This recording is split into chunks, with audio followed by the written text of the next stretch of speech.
In the city of Leeds in West Yorkshire, there's an old Gothic-looking structure standing amongst the buildings of St James's University Hospital. It's now the Thackray Museum of Medicine, the UK's largest independent medical museum with 75,000 artefacts in its collection. But the building wasn't always a museum. It actually started out as the Leeds Union Workhouse, home to hundreds of inmates who would have lived, worked, and sometimes died within the building. It's also been used as a hospital during its time, so the walls would have seen more than its fair share of trauma and death. And so it's potentially for that reason that staff and visitors to this day report very strange goings on at the museum, with temperature drops and unexplained noises being experienced, which, I mean, they can easily be explained away. But some people find it a little harder to when it comes to seeing full body apparitions walking in areas where they definitely don't belong. Or when someone reaches out to grab you, only when you turn around to see who it is, there's absolutely no one there. Are they former inmates, bygone doctors, or long dead patients still lingering there, trying to show you the real history that you won't read about on the display boards of the museum?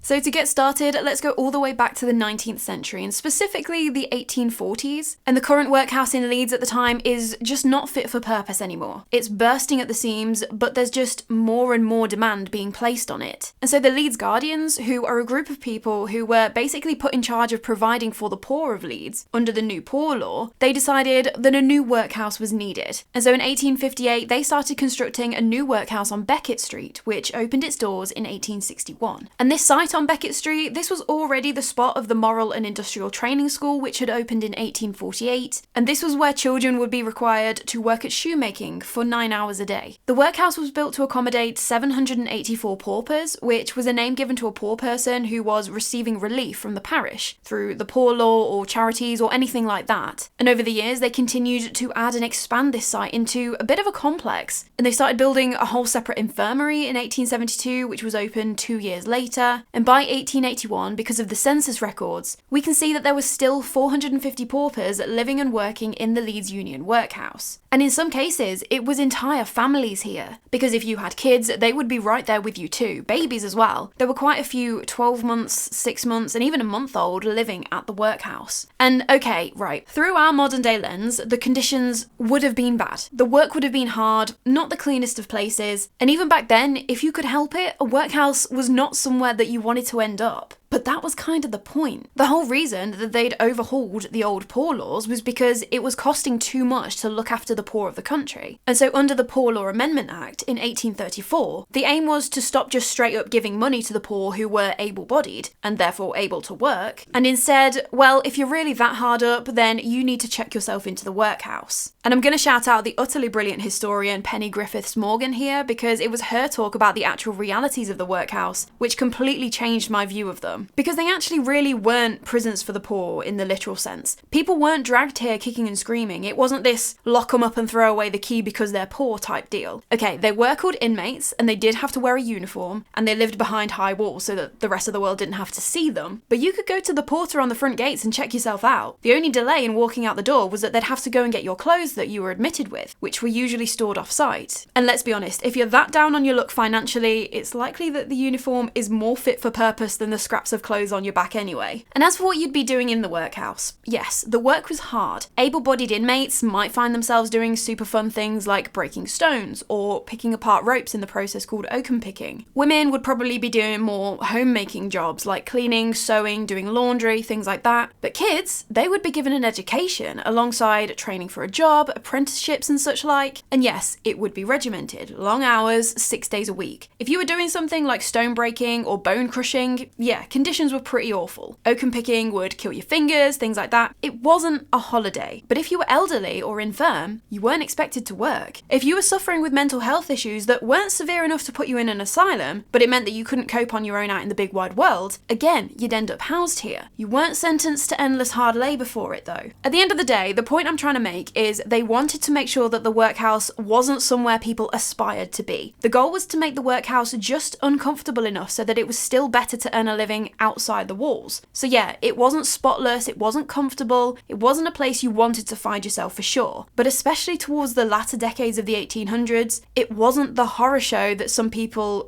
Charles Dickens, sorry, would have you believe. As though if you want to know more about the realities of the workhouse, Penny is your girl. She has her own podcast, Haunted Histories, as well. But just as an example about why workhouses were so needed, Thackray Museum now has a display telling the story of a little girl called Hannah Dyson. And this story is based on actual records from the time. But what happened was, 11-year-old Hannah was working in one of the mills in Leeds, as a lot of children did in the 19th century. But one day her leg got caught in one of the machines and just made a mess of her. And it was so bad that she needed an amputation. Hannah was taken to the Leeds Union Workhouse infirmary, where Dr. Robert Baker amputated her lower leg without anaesthetic. You heard me right, no anaesthetic. As part of their little display in the museum now, there's a video which plays that's like a dramatisation of the surgeons getting ready, culminating in this poor little girl's screams as the procedure is started. Unsurprisingly, it seems that a lot of people have had that video burned into their memory after watching it as a kid. Can't ever think why. Even after all of that though, Hannah ended up dying not long after the amputation due to an infection. Imagine just going through all of that pain, being held down on that table, having your leg cut off with nothing to numb it, and then not making it anyway. That is just awful. I cannot even imagine. But I wanted to include her story in here because it just highlights how bad working conditions were for kids back then. And really, compared to factory life, the workhouse was considered an improvement. At least you would be given appropriate jobs to do, some form of basic education, and access to medical care on site if you needed it. There was a whole infirmary for you. But of course, we can't get away from the fact that people did die here at the workhouse. I mean, with that many people living and working here, elderly being housed here, plus especially then when they got the separate infirmary as well,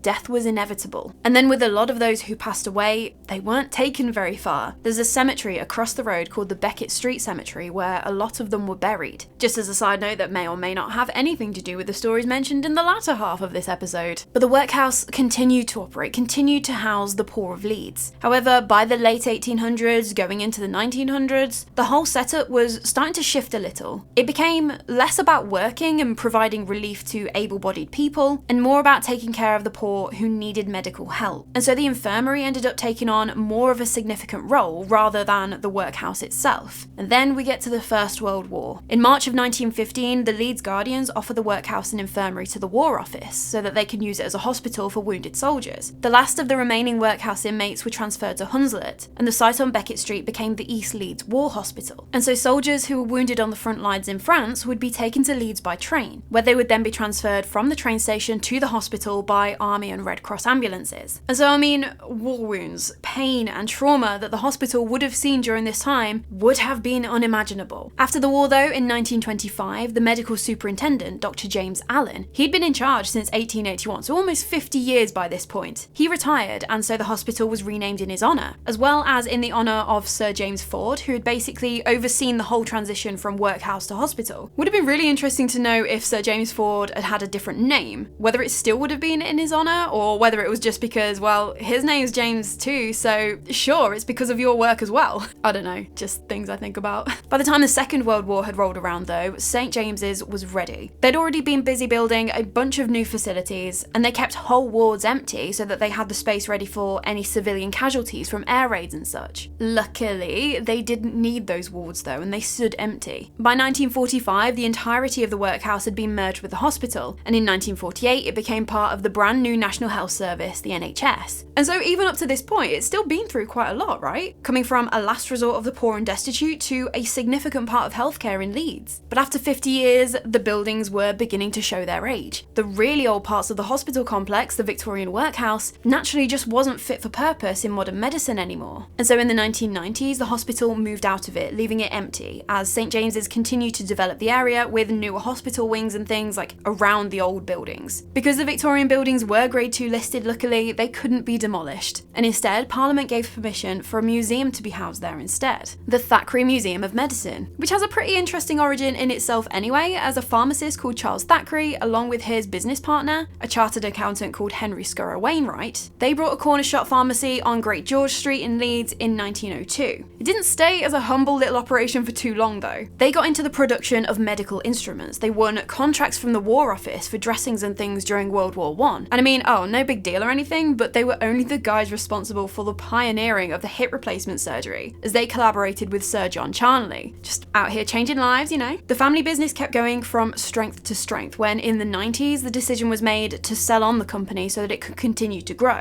Charles Thackray's grandson, Paul, all of a sudden finding himself with a lot more time on his hands now he didn't have this huge, great big company to run anymore. He set up a bunch of charities to preserve the company's collection of medical artefacts and bits and pieces so that they could be used for research and education. And as part of that, they were looking for a place where they could display all of these artefacts. I think you can see where this is going. The Heritage Lottery Fund gave them a £3 million grant in 1994 to turn the now disused former workhouse building on Beckett Street into a museum. And in 1997, the museum opened its doors to the public. And there were obviously loads of different exhibits covering all sorts of facets of disease and injury, as well as healthcare and medicine throughout the years. They've even got a Victorian slum street all set up with wax figures and all sorts to transport you back in time to the 19th century. There was also one really interesting artifact that used to be on display at the museum. It was the skeleton of the infamous Yorkshire witch, a woman called Mary Bateman. Her story is just absolutely wild. I need to tell you all about it. So Mary was born Mary Harker in 1768, all humble beginnings, grew up in a small farming family near Thirsk, which is about an hour north of Leeds. You might recognise the name from a story we've covered before about the cursed Busby Stoop chair. But anyway, like so many kids of families in their social standing, Mary found herself employment as a domestic servant by the time she was in her early teens. But Mary also had a side hustle. She was very partial to a spot of petty thievery, and so unsurprisingly because of this, she seemed to go through employers quite quickly. As she was hopping from job to job, none of which were paying very well, she also started reading people's fortunes as a way to make a little more money too. And she got pretty good at it, which I don't know if that says more about her knack for persuasion and manipulation rather than anything else. I'm leaving that up to you to decide. In 1792, when she was 24 years old, Mary married a wheelwright called John Bateman. So his job was making, repairing wooden wheels for carriages and things like that. And so this just presented the opportunity for Mary to steal on a larger scale. She'd pinch things from other lodgers who lived in lodging houses where Mary and John had settled. She committed fraud, buying things from shops in Leeds under the names of other customers. She'd even go door to door saying that she was collecting linen and clothes for the sick and needy in the community. All very altruistic, all this charity work, only to then pawn or sell everything that had been donated and pocket the profits for herself. Apparently, John had absolutely no idea what his wife was up to, until the point where he came home one day and found that she'd sold all of their furniture to pay off someone that she'd swindled. So yeah, that's a pretty big way to find out that your wife's been moonlighting as a con artist, I guess. Eventually, John joined the army, and there were some people who believed that he did it just to get Mary away from Leeds, thinking that maybe it's just the location, it's a bad influence on her, and once she's out of the area, maybe she'll stop and go on the straight and narrow. Did not quite work out that way. When they returned back to Leeds in 1799, Mary started establishing herself as a wise woman, a cunning person, which means someone who was making potions and charms to cure any ailment, telling fortunes, helping you to find something that you'd lost, anything like that. And I don't think anyone really knows whether Mary actually believed in her powers, a bit like the telling fortunes when she first started that as a teenager too, but it's clear that she definitely knew that she had a knack for making money from this line of work. Just to give you an example, she had a chicken in 1805, which she claimed could tell the future, specifically when the world was going to end. This hen would lay eggs with messages inscribed on them, saying things like, "Christ is coming," which, I mean, back in the early 19th century, I can imagine that would have been a pretty wild thing to see, and that people would pay good money to see a chicken actually lay these eggs right in front of them, which they did, believing that the chicken was delivering messages about the end times. However, for some reason, Mary actually rehomed this chicken, maybe made all the money she could make out of her, I don't know. But it is interesting that after the chicken had settled into her new home, she magically lost the ability to lay these prophecy eggs. Strange that, and had nothing to do with the fact that Mary was probably scratching the messages onto the eggs and then shoving them where the sun don't shine. I don't even know if that's possible. It's been a long time since I did my animal husbandry module at uni, but I'm pretty sure, number one, that would be one horrifically traumatized chicken, but also two, even if you could get the egg back inside, it's not gonna look like a normal chicken laying an egg type thing, right? Surely? Chicken owners and experts, please weigh in. But anyway, it didn't take long for Mary to move on to larger scale scams yet again. In 1806, she started treating a woman in her mid-40s called Rebecca Perigo, who believed that she had some sort of nervous, even spiritual ailment, and that she needed the help of a wise woman. Enter Mary Bateman. Mary had actually been recommended to Rebecca and her husband William by their niece, who couldn't sing her praises enough, which just shows, scam or not, some people truly believed that Mary was helping them with her gifts. Again, whether Mary believed that she was actually helping some of these people too, at least with some of the jobs, we don't know. We definitely know that she was straight straight up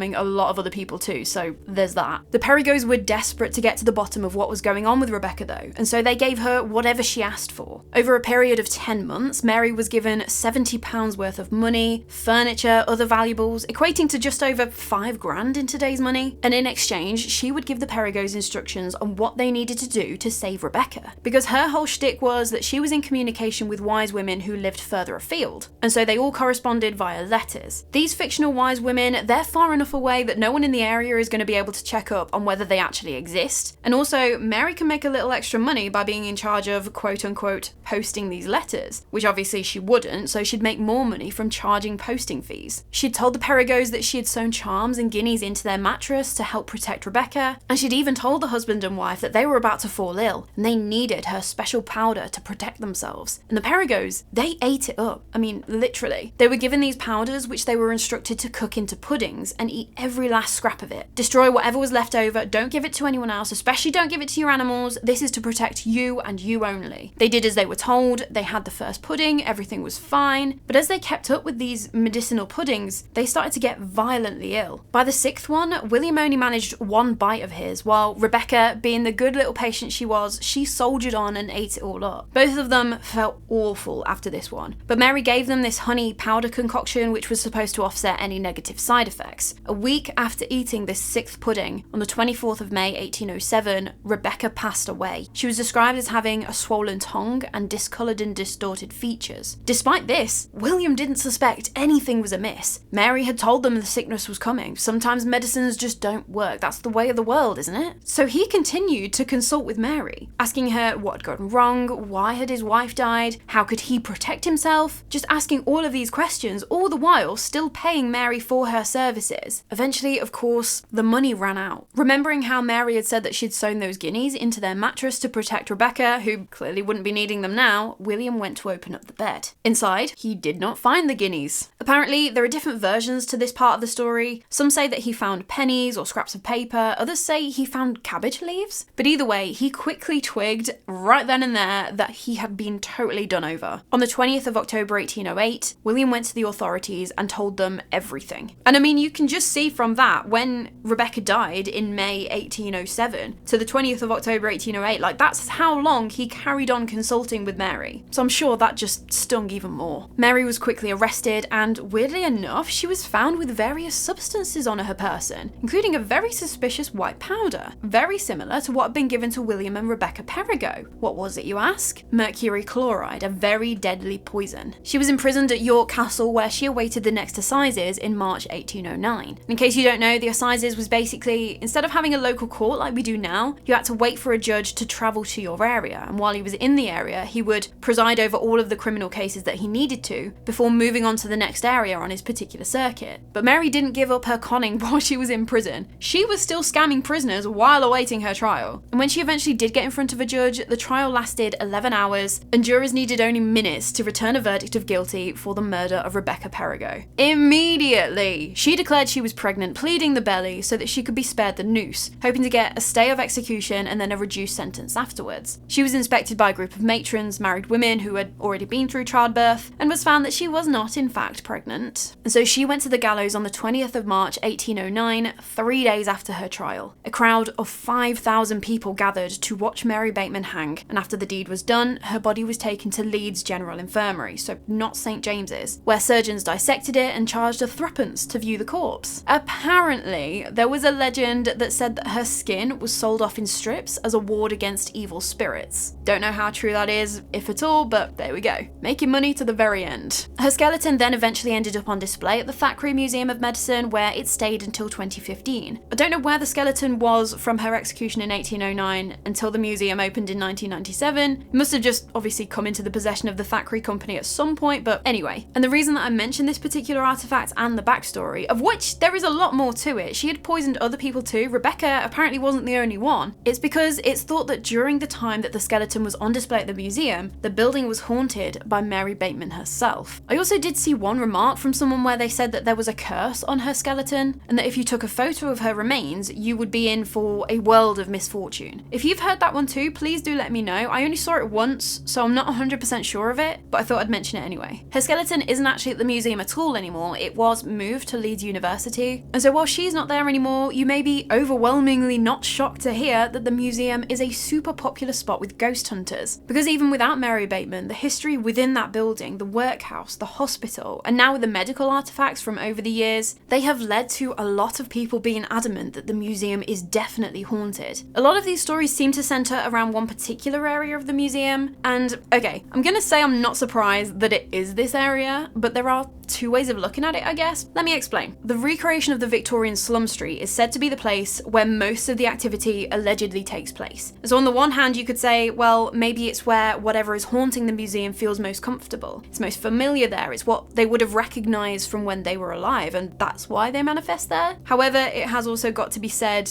it's darker in that area, it's set up, there's a lot of things going on in that bit, lots of wax figures which do make people anxious, just gotta mention it as the other side of the coin. But there are specific entities that have apparently been witnessed in this area that don't appear to be a wax figure or anything like that. There's a grey lady, a woman dressed in a grey 19th century dress, and she's apparently been seen by staff members. But it seems like she also stares right back at you, and she's even been known to wave at you, quite pleasant, even though you'll just be there doing your rounds or whatever, and then you'd notice a Victorian ghost waving at you from the shadows. Still wouldn't fancy that, thank you.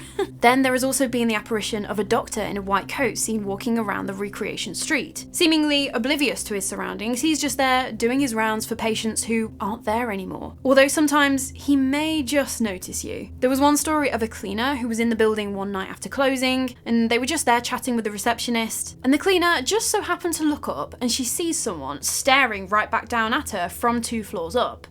Creepy man aside, that must mean that someone is in there who shouldn't be. It's a visitor who's locked in or whatnot. The only thing was, this guy was dressed in a long white coat, just like a doctor would have been back in the day. So they went and searched the building trying to find this guy that the cleaner most definitely saw, but they never found a single living soul. And apparently after that, the cleaner refused to clean on the 2nd floor. Totally understandable. But aside from the grey lady and the doctor, some people are adamant that there is a negative entity also lurking in the recreated Victorian slum. And it's so bad that some staff members will refuse to walk down the little street alone. The atmosphere is just super heavy and dark and just all round negative. So for staff members who work there every day to notice a distinct change in the atmosphere, that's quite interesting and does seem like potentially there is something going on, but also, as mentioned earlier, could just be the recreated misery of a Victorian slum that's been very well set out, making you feel uneasy. But let me know what you think. Elsewhere in the museum though, it's a really interesting place because aside from the Victorian slum, the rest of the museum looks straight out of the NHS playbook. It's very clean, it's very modern, it's giving science museum, you know? Not the sort of setting where you would expect weird things to happen. Wouldn't really set your mind racing like the Victorian slum might, and yet weird things apparently do happen anyway. Staff and visitors have reported unseen hands grabbing at them, and then when they turn around, there's no one there. And they're not even near anything that they could have caught their clothes on, nothing like that. A lot of people say that they get this intense feeling of unease, that weirdly disconcerting vibe that just sticks to you. And then there are the noises, the knocking, the banging on walls, the sounds of children laughing and giggling as they're running down the corridors. Only all of the school trips departed with all the children accounted for hours ago. Doors will apparently open and close on their own, and objects will get moved with no explanation. There was this one time when a member of staff was sitting at the reception desk and she heard this weird metallic sound. Super out of place regardless, so she goes and checks it out, and she finds an old coin that was kind of spinning a little before stopping right in front of her. So clearly it had just been rolled on the floor. She picks it up and recognises it as one of the old coins that should be sat in a display cabinet, not rolling on the floor right in front of her right now. A display cabinet that not only could members of the public not have access to, but it was in an area of the building that wasn't even open to visitors at that point. There was only one other staff member in the building at the time, so she went to ask them if they knew anything about it. Obviously they didn't, and they never got to the bottom of how that coin got out of the display case and how it ended up rolling on the floor in front of this staff member. But there was another story about staff encountering weird things at the museum again. One of the receptionists was asked to work an evening shift because they had a ghost hunt on that night. Because the museum does seem to be hired out reasonably regularly for these ghost hunts, just something to bear in mind. And so she sets herself up in the gift shop to hang out until the evening is over so she can lock up at the end and whatnot. And as the group heads off to go and look for ghosts, she's left alone, but a few minutes later she starts hearing footsteps. Immediately she's thinking, oh, it's just one of the ghost hunt guests, they need the loo or something. So she got up to go and check on them and make sure they knew where they needed to go because, you know, museum with all the lights out, easy to get lost and all of that. But when she stepped out into the corridor where she most definitely heard these footsteps as clear as day, they were 100% a solid flesh and blood person walking towards her. There was not a soul about, there was no one there. Hallway was completely empty. And so that That's very strange. But with the museum as a whole, this place that began as a workhouse and then cared for wounded, sick and dying patients before ultimately becoming a medical museum, full of the artifacts that would have been used to save people's lives back in the day, it does leave you wondering whether each chapter in its past seems to have left its own layer of extra little otherworldly energy. Maybe it is the spirits of those who can't leave for whatever reason, or maybe it's just the weight of all of that history that's seeped into the now painted over walls. Either way, when you take all of the stories of strange goings on into account, it does seem like there's definitely something at the Thackray Museum of Medicine, and it's not just the exhibits. Or is it? And it's just people's imaginations running away with them, knowing the history of the place. Let me know your thoughts, because I'd be super interested to hear them. Because on the one hand, look at how old this building is, and specifically the type of history it has seen. As we've established, workhouses weren't exactly the most comfortable of places, but also the people had no other choice but being in the workhouse. There would have been some pretty big feelings about their whole situation, how they're going to be able to get out, not because they were locked in or anything, but because if they couldn't support themselves on the outside, there was nowhere for them to go. There's just gonna be a lot going on. And then obviously a hospital, I don't need to say any more about that. But then also, as I was going through this story, what about the artifacts themselves maybe? The 75,000 of them. If you believe in energy and attachments and things like that, instruments that would have been crucial in life or death situations, there might be something there too. Not to mention the fact that the cemetery is right over the road where people who died in those buildings are now laid to rest. Could that have anything to do with it? Personally, I think that it would make total sense why the Thackray Museum of Medicine was haunted, with its history and now what it's being used for and what's displayed inside of it. My only caveat is that it's one of these places that does get hired out for paranormal investigations. So the paranormal is an income stream for the museum. Ghost stories are in its financial interests. So there is just that to bear in mind. But as always, let me know what you think, or if you visited here and had your own experience, I would love to know all about it. And if you enjoyed this video, let me know by leaving it a little like. And if you haven't already, you might like to subscribe if you've liked what you've heard so far. Thank you for being so patient with me while I got back into the swing of things after October. That was a pretty wild month, right? But anyway, that is all from me today. Go get a drink of water. I need you to stay hydrated. I cannot wait to chat with you more about the morbid, mysterious and macabre. So until next time, sleep safe. Okay, I think we're all good. That went okay. That went okay for the first one, getting back into it. I think. I hope. My throat sounds really weird though. It'd be fine. It'd be fine. One of my candles decided to die right before I started recording. It's gonna ruin the illusion.